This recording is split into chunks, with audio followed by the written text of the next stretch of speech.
Welcome back. One woman took her passion for French pastries and turned it into a cottage food business on the Lower Shore. Check out this week's Foodie Friday with Chez LoLo Patisserie. Welcome back to another edition of Foodie Friday. This week in Foodie, I'll let you know where you can find these on Delmarva. Let's go check out Chez LoLo.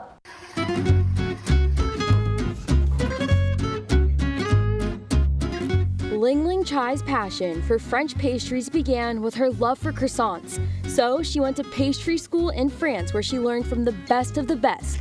Last year, she decided to share her passion with her Berlin community and created Chez LoLo. I just like all kind of different bread. I love croissant as well. You can't go wrong with it. Just, yeah, all kind of soft or hard or a lot of butter. I just love them a lot.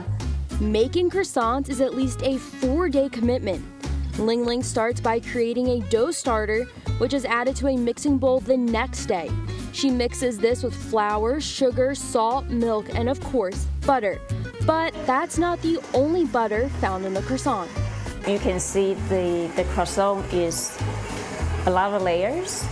So if you make the square butter in between the dough, so it creates more lighter.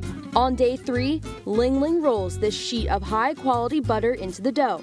Then, after one more day of resting and rolling, Ling Ling can finally roll the croissants into their crescent shapes. When you roll at the beginning, you should roll it tight, otherwise it gets loose.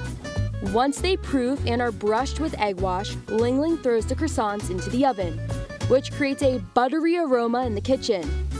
One bite of this flaky, buttery goodness left me speechless.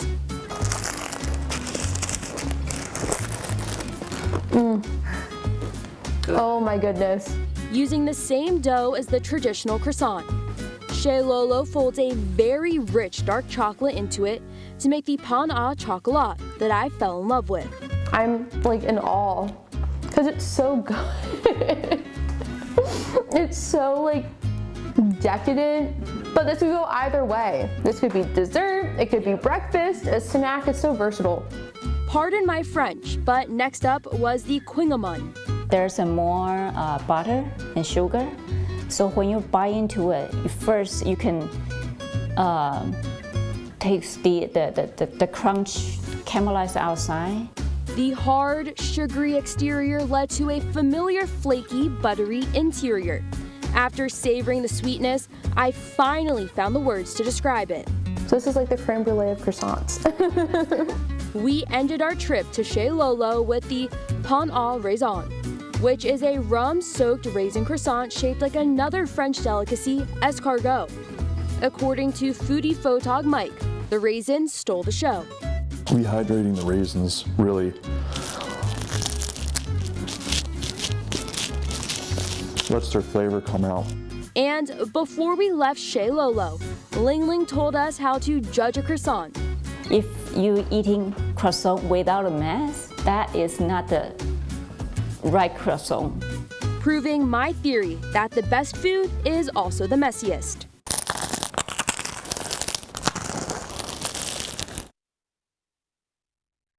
And you can stay up to date with Ling Ling and find her current menu on Facebook and Instagram. And you can place an order with her by messaging the email that's going to pop up on your screen. And if you place an order, be sure to tell her you saw her on Foodie Friday, and I'm going to place an order as soon as the show is over. That looked good.